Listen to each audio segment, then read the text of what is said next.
Hello students, very good morning. स्वागत है आपका हमारे चैनल बेस्ट करियर पॉइंट पे।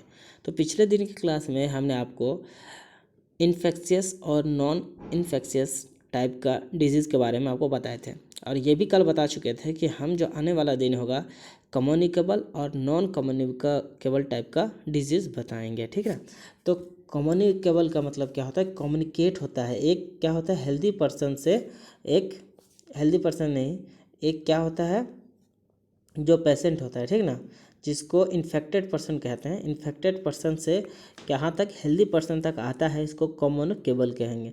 और नॉन कम्युनिकेबल मतलब इस तरह से इन्फेक्टेड से हेल्दी तक नहीं आता, इसको नॉन कम्युनिकेबल कहते हैं। अब क्या बोलता है? Nutrition deficiency. अगर कोई भी बीमारी हो रहा है तो कुछ कुछ न्यूट्रिशन की कमी के चलते होता है। तो देखिए यहाँ पे क्या कहता है कि these disease are formed by the caused by the deficiency of certain nutrients like carbohydrate। देखिए यहाँ पे कार्बोहाइड्रेट, प्रोटीन, मिनरल्स, विटामिन, इसके चलते जो कमी के चलते होते हैं इसको न्यूट्रल डिफिशियंसी कहते हैं। अब आते हैं इसके जो डिजीज़ होते हैं, तो कार्बोहाइड्रेट के चलते क्या होते हैं, एक एक करके हम लोग देखेंगे। थोड़ा सा जूम कर देते हैं। कार्बोहाइड्रेट के चलते क्या होता है वो देखिए, बोला कार्बोहाइड्रेट एंड प्रोटीन डिफिशियंसी दोनों चलता है। लीड टू क्या है? मैरास्मस। ठीक ना, ये मैरास्मस की तरफ लीड करता है। This is the body becomes lean and थीन। ठीक ना, ये पतला हो जाता है। Ribs become prominent and child suffers from mineral retardation, mental retardation. मतलब इस तरह से जो होता है कि थीन हो जाते हैं, क्या बॉडी थीन हो जाता है, और क्या होता है? रिब्स जो होते हैं प्रोमिनेंट हो जाते हैं, और चाइल्ड क्या चीज़ से सफ़र करता है? मेंटल रिटार्डेशन, मतलब उसका दिमागी हालत धीरे धीरे कमज़ोर होता चला जाता है। कार्बोहाइड्रेट प्रोटीन की कमी हो तब। प्रोटीन के चलते मेनली क्या होता है? Lead to kwashiorkor. देखिए ये एक बीमारी kwashiorkor. In this the belly protrudes out, eyes bulged. ये क्या है यहाँ पे पास समझिएगा। हाँ, ये प्रोट्रूड्स का मतलब क्या होता है कि जो पेट होता है वो बाहर आ जाता है, ठीक ना, और जो आइज होते हैं बल्ज हो जाते हैं। And legs become stick thin. Stick thin यानी कि बहुत पतला हो जाता है, एकदम स्टिक टाइप का हो जाता है, इतना पतला हो जाता है। तो प्रोटीन की कमी से होता है। विटामिन्स की कमी से क्या होता है कि deficiency of different vitamins lead to different disease. अब कौन कौन से विटामिन्स की कमी से कौन कौन से डिजीज़ होते हैं इसके बारे में यहाँ देखिए, बहुत इंपॉर्टेंट है, इसको लिख लीजिएगा, ये हमेशा काम देगा आपको। विटामिन ए की कमी से होता है नाइट ब्लाइंडनेस, जिसको रतंधी कहते हैं, रात को दिखाई नहीं देता है, ठीक है। विटामिन बी की कमी से बेरी बेरी होता है। विटामिन सी से स्क्रवी रोग होता है, और विटामिन डी के रिकेट्स हो जाते हैं, और विटामिन के की चलते क्या होता है? हेरेज लिखा, हीमोफीलिया जिसको कहते हैं, ठीक है, इसके चलते होता है। तो ये हो गए कि आपका ये विटामिन्स है, और इसके डिफिशियंसी के चलते जो ये हो रहे हैं, बीमारी हो रहे हैं, इसके चलते है, ठीक है। अब मिनरल डिफिशियंसी के बारे में पढ़ना है कि अगर कोई मिनरल में कमी हो जाता है, deficiency of different minerals lead to different type of disease. जिससे देखिए यहाँ पे डिफिशियंसी है और ये बीमारी है, ठीक ना। आयरन के चलते एनीमिया होता है, बहुत इंपॉर्टेंट, आयरन की कमी से पूछा जाता है कि कौन सा बीमारी होता है, तो एनीमिया। कैल्शियम के चलते रिकेट्स, सोडियम के चलते मसल्स क्रैम्प्स, ठीक ना, मसल्स क्रैम्प करने लगते हैं। फॉस्फोरस के चलते बेड टीथ एंड बोन्स, ठीक ना, और आयोडीन के चलते गेटर होता है। तो इस तरह से बहुत सारे बीमारी जो कि मिनरल्स के चलते, मिनरल के चलते जो उसकी कमी के चलते जो होता है उसको, मतलब ये सब बीमारियां हैं, ठीक ना। आयरन के चलते एनीमिया इस टाइप का है, तो आप लोग को याद कर लेने हैं क्योंकि टेस्ट में आपको यही सब पूछा जाएगा। नेक्स्ट क्या है? Infectious agent. मतलब इन्फेक्शियस मतलब इन्फेक्शन जो फैला रहे हैं, ठीक ना, तो कौन कौन से एजेंट है जो कि फैला रहे हैं, ठीक है। बोलता है these are the disease causing micro organism which belong to the different categories such as. अब जो है फैलाने वाले वायरस होते हैं, बैक्टीरिया, फंजाई, प्रोटोजोआ, ये सारे लोग फैलाने वाले हैं, जो कि हम लोग पहले पढ़ चुके हैं कि these are tiny organism that grow multiply and reproduce only inside the host cell. जिस सेल में रहते हैं उसी में, मतलब जिस बॉडी में रहते हैं उसी में ये लोग क्या करते हैं? ग्रो करते हैं, मल्टीप्लाई और रिप्रोड्यूस दोनों करते हैं, तीनों उसी में करते हैं, ठीक ना। Some disease caused by virus, जिसे याद रखना है कि इन्फ्लुएंजा, कोल्ड जिसको राइनो वायरस कहते हैं। डेंगू, एड्स, सार्स, ये सारे चीज़ याद रखने हैं कि वायरस की कमी से कौन कौन सी बीमारी होती है, ऐसा पूछ दिया जाएगा तो आप लोग को याद रखने हैं क्या क्या क्या होता है। इसके इन्फ्लुएंजा हो सकता है, जिसको कोल्ड, कॉमन कोल्ड जो है, फिर डेंगू हो गया, एड्स और सार्स, ये सब याद रखिएगा। बैक्टीरिया क्या है? These are unicellular prokaryotes which are harmful as well as beneficial for humans। दोनों होता है, ये प्रोकैरियोट्स होते हैं। हम बताए थे सेल दो तरह से होता है, यूकैरियोट्स और प्रोकैरियोट्स। तो ये प्रोकैरियोट्स यानी यूनिसेलुलर हमेशा प्रोकैरियोट्स ही होते हैं। यूनिसेलुलर मतलब सिंगल सेल, तो प्रोकैरियोट्स होते हैं। अब प्रोकैरियोट्स जो होते हैं वो जिसमें से बैक्टीरिया है, कुछ हम लोग के लिए बेनिफिशियल भी होता है और कुछ हार्मफुल भी होता है ह्यूमन के लिए। Some disease cause by bacteria, अब याद रखने हैं कौन कौन सा, जैसे whooping cough, typhoid, cholera, anthrax, etc. ये बैक्टीरिया की कमी के चलते ये सारे बीमारी होते हैं, याद रखने हैं बस। आगे आते हैं, क्या कहा कि this are eukaryotes heterotrophic organism. Heterotrophic जो ऑटोट्रॉपिक नहीं होते, दूसरे पे डिपेंड कर, हेट्रोट्रॉपिक हो गया। Some disease cause by fungi, जैसे एथिलीड फूड्स, क्या है, कैंडिडाइसिस, रिंग वॉर्म्स, ईटीसी। ठीक है, तो ये सारे बीमारी याद रखने हैं कि फंजाई की कमी से होता है। अब आता है protozoa. These are simple primitive cell unicellular organism which are often found in water. Protozoa generally water में पाया जाता है, और वाटर में तो हम जानते हैं कि some disease cause by protozoa, जैसे एम्यूबाइसिस, कालाजार, ये दो आपका बीमारी बताया जाए प्रोटोजोआ के चलते। ये सारा चीज़ तो पढ़ा हुआ है आप लोग का, फिर से रिपीट हो रहा है। Multi cellular animals like worms, ठीक ना, वॉर्म्स के बारे में भी पढ़ चुके हैं आप लोग, जिसमें क्या होता है, ये डायरिया, लिवर रोड्स, ये सब होता है। अब कम्युनिकेबल डिजीज़ में ये तो आप पढ़े हैं कि कम्युनिकेट होता है, ठीक ना। अब किसके किसके चलते कम्युनिकेट हो रहा है, तो ये देखिए आप, एयर के चलते हो रहा है, वाटर के चलते, फिजिकल कांटेक्ट। तो एयरबोर्न डिजीज में transmitted when disease causing micro organism are expelled into the air by coughing, sneezing, talking, etc. तो ये क्या है, एयरबोर्न में क्या है, कफ होगा, स्नीज होगा या टॉक, मतलब किसी से बात करेगा, उस समय जो क्या होता है, माइक्रो ऑर्गेनिज्म क्या होता है, एक्सपेल आउट होते हैं, निकल जाते हैं, ठीक ना, अंदर से। इसके चलते क्या होता है कि इसी से चलते एयरबोर्न डिजीज़ कहलाते हैं। Common cold, chicken pox, small pox, ये सारे चीज़ क्या हैं, तो ये आपका कम्युनिकेबल है, और जो कि एयरबोर्न डिजीज़ है, एयर में चले जाते हैं ऑर्गेनिज्म, और जो जिस होस्ट के पास जाएगा उसको बीमार कर देते हैं, ठीक ना। तो ये सारे होते हैं किसके चलते, ये होते हैं एयरबोर्न में, जिसमें निमोनिया भी आता है, इन्फ्लुएंजा, ट्यूबरक्लोसिस यानी टीबी इसको कहते हैं, ठीक ना, ट्यूबरक्लोसिस को। तो ये सारे एयरबोर्न डिसीज़ होते हैं, ठीक है। आते हैं नेक्स्ट, मतलब वाटर बोर्न डिजीज़। वाटर के चलते जो क्या क्या हो सकते हैं, spread when the excretions from an infected person, मतलब इन्फेक्टेड पर्सन से एक्सक्रेट होता है, containing causal microorganism get mixed with the drinking water and this contaminated water is consumed। Example क्या है, cholera, typhoid, hepatitis A, etc. देखिए hepatitis A और hepatitis B दो तरह की बीमारी होता है। तो हेपेटाइटिस ए जो है ये वाटर बोर्न डिजीज़ होते हैं। यहाँ पे क्या बताया गया कि एक्सक्रेशन, क्या होता है, एक्सक्रेशन कंटेनिंग काउजल माइक्रोऑर्गेनिज्म, मतलब क्या होता है, इन्फेक्टेड पर्सन से एक्सक्रेट करता है, जिसमें अगर माइक्रो ऑर्गेनिज्म पाए जाते हैं, वो मिक्स हो जाता है किसके साथ, ड्रिंकिंग वाटर के साथ। This contaminated water consumed is consumed, अगर इस कंटामिनेटेड वाटर को, मतलब गंदे वाटर को अगर कंज्यूम कर लिया जाए तो इसके चलते ये बीमारी होता है वाटर बोर्न डिजीज, जिसमें से आता है कॉलरा, टाइफाइड, हेपेटाइटिस ए। तीन बीमारी याद रखने आपको वाटर बोर्न में। अब फिजिकल कांटेक्ट के चलते क्या होते हैं कि इंक्लूड सेक्सुअली ट्रांसमिटेड डिजीज़, ठीक ना, ये फिजिकल कांटेक्ट के चलते होते हैं। तो जैसे फिजिकली क्या है, कांटेक्ट में आते हैं, जनरली ये सेक्सुअली ट्रांसमिटेड होता है, ठीक ना। बोलता है सिफिल्स, गोनोरिया, एड्स, ईटीसी। ये सारे बीमारी जो होते हैं कि ये फिजिकली कांटेक्ट में आने के बाद ही होते हैं, ठीक है। तो आते हैं नेक्स्ट, बोलता है ब्लड टू ब्लड कांटेक्ट, अगर ब्लड से ब्लड कांटेक्ट हो जाता है तब कौन सा बीमारी होता है, तो such contact is established during blood transmission और प्रेगनेंसी। दो केस में होता है कि ब्लड ट्रांसमिशन हो रहा है या प्रेगनेंसी के दौरान between the mother and her baby, इस दौरान जो ब्लड का ट्रांसमिट हो रहा है एक पर्सन से दूसरे पर्सन में, तो ये कहलाता है blood to blood contact. Example AIDS can be spread through the blood contact. AIDS जो ऐसा बीमारी है जो कि क्या होता है, ब्लड कॉन्टैक्ट के चलते फैलता है। जनरली ये फिजिकल कॉन्टैक्ट और ब्लड कॉन्टैक्ट एक ही चीज़ है, हालांकि पूरा तरह से एक ये तो ब्लड टू ब्लड, ये बहुत इंटरनल बात हो गया, ठीक है, कि ब्लड टू ब्लड कांटेक्ट हो जाना। ये तो यहाँ पे क्या है, फिजिकल कांटेक्ट में बाहर में भी कांटेक्ट आता है तो ये बीमारी हो सकते हैं, जिसको क्या बोलते हैं, सिफिलिस, गोनोरिया, एड्स, ये सारे। तो AIDS generally blood to blood contact में होता है। एड्स का फुल फॉर्म हम बता चुके थे, एक्वायर्ड इम्यून डिफिशिएंसी सिंड्रोम होता है, ठीक है। अब आते हैं एनिमल्स।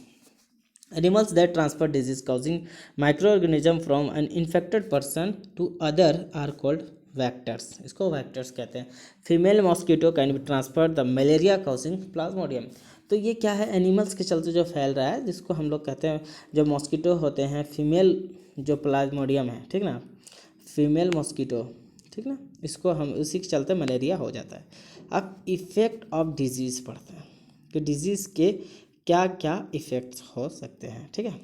इसका local effect, local includes the swelling, pain, joint stiffness etc that occurs only in the site of infection. जहाँ साइट इन्फेक्शन का साइट हो वहाँ पे ये बीमारी होता है। कौन, लोकल इफेक्ट होते हैं ये, ठीक है ना, जिसमें से पेन, जॉइनिंग, स्टिफनेस, ये सब आता है, स्वेलिंग आता है। अब आते हैं जनरल इफेक्ट में क्या होता है, वो तो लोकल था। Includes fever, chills, headaches, fatigue, loss of appetite etc that occurs all over the body। ये पूरे बॉडी में होता है, इसको जनरल इफेक्ट कहते हैं। अब inflammable this process by which the body immune system shows response to protect the body from infection. इसको इन्फ्लेमेबल कहते हैं, जो कि इन्फेक्शन से प्रोटेक्ट करने के लिए इम्यून सिस्टम काम करने लगता है, ठीक है। Best of the mode of transmission communicable disease are as of the following type, जिसमें एयरबोर्न है, हम पढ़ चुके हैं, सारा चीज़ बता चुके हैं, वाटरबोर्न, फूडबोर्न, तो cause by the consuming food infected person, ये तो आसानी है, कॉन्टैक्ट में आता है, एनिमल्स के थ्रू होता है, ये सारा चीज़ तो बता चुके थे। क्या है, specific defence mechanism, the functioning of the mechanism involve the following. इस मैकेनिज्म में क्या है कि engulfing of specific pathogen by the white blood cell के थ्रू होता है ये। Production of specific antibiotics against the specific antigen. ऐसा भी होता है कि कभी कभी कि एंटीबायोटिक क्या करता है, प्रोडक्शन ऑफ स्पेसिफिक एंटीबॉडीज़, मतलब बॉडी के अंदर जो मतलब एंटीबॉडीज़ किया जाता है, कोई जो बीमारी होता है उसका मतलब बना दिया जाता है शरीर में, जिसके चलते क्या होता है, यह बीमारी नहीं हो पाता है। तो यहाँ पे देखिए वाइट ब्लड सेल्स के बारे में बताए थे, तो देखिए वाइट ब्लड सेल्स में क्या हो रहा है यहाँ पे, वाइट ब्लड सेल्स में कि monocytes become the micro on the क्या है, maturation, macrophage engulf and invading pathogens. ये सारे मतलब ये क्या है, जनरली वाइट ब्लड सेल्स क्या करते हैं, हमारे बॉडी को प्रोटेक्ट करते हैं, क्या एक एंटीबॉडी बना के, ठीक है। जैसे हम लोग देख रहे थे, क्या होता है कि जब कोरोना वायरस का ये चला था, तो जिसको कोरोना वायरस हो गया और वो अच्छे हो गए थे, ठीक है, तो उनके बॉडी में उसका एंटीबॉडी यानी उनका इम्यून सिस्टम बहुत अच्छा था, और जिसके चलते वो लोग क्या किए, कोरोना को मात दे दिया। अब क्या हुआ कि कोरोना को अगर उन लोग के अंदर में, बॉडी में ये क्षमता है कि वो लोग कोरोना को हरा सकते हैं, तो उनके बॉडी का जो यह है एंटीबॉडी, मतलब वहाँ से उसको लिया जाता है, उसके ब्लड से, वही WBC क्या करता है कि वाइट ब्लड सेल्स हम लोग को बचाता है बहुत सारे बीमारी के चलते से, ठीक ना। तो इसी में मोनोसाइट्स और लिम्फोसाइट्स, एंटीबॉडीज़, ये सारे चीज़ पाए जाते हैं। और उसी तरह हुआ कि मतलब उसके बॉडी से उसका मतलब एंटीबॉडी बनाया गया, जिसके चलते जो इन्फेक्टेड पर्सन था उसमें डाला गया, तो वो बहुत सारे लोग सही हो चुके थे उस तरह से, ठीक ना, प्लाज्मा थेरेपी जिसको कहते हैं। आते हैं ट्रीटमेंट ऑफ डिजीज़, कैसे हम डिजीज़ से ट्रीटमेंट करें, ठीक ना।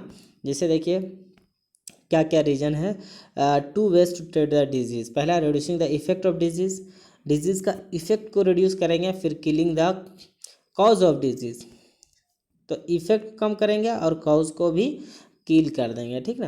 तो इस तरह से क्या हो जाएगा कि 2 तरह ट्रीटमेंट होता है डिजीज़ का, ठीक है। अभी तो डिजीज़ मतलब कौन जान सकता है, इससे बेटर कोई जान ही सकता है जो कोरोना में चल रहा है। तो लोग जो न्यूज़पेपर पढ़ रहे हैं, अब मेडिसिन आने वाला है, मेडिसिन आने वाला है। तो इस तरह से हम लोग क्या कर सकते हैं, इसको बचा सकते हैं। Effect reducing the effect of disease, उसको भी जैसे हम लोग मास्क लगा के ये सारा चीज़ इसके इफेक्ट को रिड्यूस करते थे, killing the cause of disease. अब ये मेडिसिन आने के बाद ही ये काम हो सकता है। खैर, प्रिवेंशन ऑफ डिजीज़ में हम लोग देखें कैसे बचते हैं। तो there are some general and specific ways to prevent the disease. कुछ जनरल होते हैं और कुछ स्पेसिफिक होते हैं। तो पहले हम जनरल बताते हैं आपको। यहाँ देखिए जनरल है और फिर यहाँ पे स्पेसिफिक है। तो दोनों आप लोग को बताएंगे। जनरल वेज क्या है कि stay away from the disease person. जिसको हुआ है, जिसे नहीं बोलता है कि 2 गज की दूरी बनाए रखें। ठीक है, आप लोग फ़ोन भी लगाते होंगे तो अभी कोरोना वायरस का काल में तो इससे ज़्यादा कोई भी नहीं जानता है कि एक ही चीज़ 10 बार बोला जा रहा है कि 2 गज की दूरी बनाए। अब बात सही है कि जो इन्फेक्टेड पर्सन है उससे दूरी बना के रखना है, वही बात बोले, stay away from the disease person या इन्फेक्टेड पर्सन। ठीक है। Ensure safe drinking water supply. ये तो हमेशा सही कहा जाता है कि जो वाटर सप्लाई होता है और सेफ ड्रिंकिंग वाटर होना चाहिए। एक्वागार्ड का पानी पी सकते हैं आप लोग। खैर, आते हैं next. Provide a clean environment which helps to preventing vectors like mosquitoes from breeding. क्या करता है, इन्वायरमेंट को हमको क्लीन रखना है, जिसके चलते क्या होता है कि जो रिप्रोड्यूस होते हैं, ठीक ना, रीजनरेट होते चले जाते हैं माइक्रो मॉस्किटोज, तो उससे हम लोग उसकी ब्रीडिंग से रोक सकते हैं। मतलब उसके चेन जो एक बनता है और बहुत सारे रिप्रोड्यूस कर जाते हैं, उससे बचा जा सकता है अगर इन्वायरमेंट क्लीन रहा तो। ठीक है। नेक्स्ट क्या कहा है कि तीसरा बोलता है cover your mouth and nose while coughing और sneezing to prevent the spread of disease. Very good. यहाँ पे देखिए आप लोगों को बहुत अच्छा पॉइंट है जो कि आप कोरोना वायरस के लिए ही है ये, कि कवर योर माउथ मतलब मास्क लगाना है, एंड नोज मतलब मास्क से ही दोनों हो जाएगा। Coughing sneeze prevent the spread of the disease. इससे क्या होता है कि ये आप मास्क लगाते हो तो अगर आप कफिंग कर रहे हो, कफ कर रहे हो, तो ऐसा नहीं होगा आपका जो है वो दूसरे पास चला जाए या फिर किसी का दूसरे का आपके पास ना आए, इसलिए इस तरह से करने कहा जाता है। ठीक है। नेक्स्ट पॉइंट क्या है, availability of the proper nutrition.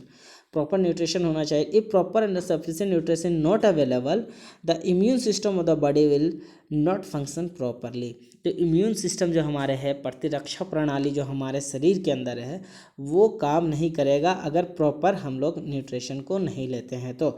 और क्या है कि जिसका इम्यून सिस्टम बढ़िया है वो तो काम हो ही जाता है उसका।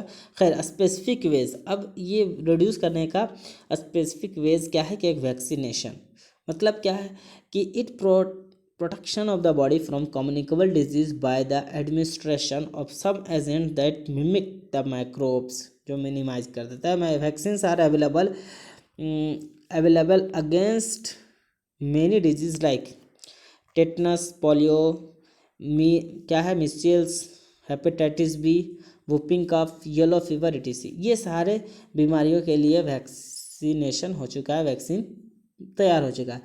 These vaccines can be prepared from a dead germs. Dead germ से ये प्रिपेयर किया जाता है और लाइव से भी, और डेड जर्म दोनों से किया जाता है।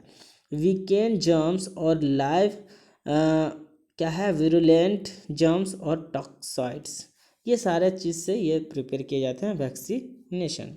अब इम्यूनाइजेशन, ये तो दवा बन गया वैक्सीनेशन। अब ये इम्यूनाइजेशन का मतलब क्या होता है कि the immune system develop the strength in the body to fight off microbes. ठीक ना, माइक्रोब से लड़ने के लिए क्या करता है, ये स्ट्रेंथ, बॉडी को एक स्ट्रेंथ प्रोवाइड करता है जिससे वो लड़ पाता है माइक्रोब से, माइक्रो ऑर्गेनिज्म से लड़ पाता है। It is made up the special cell proteins और क्या है, organs which protect the body against micro organism.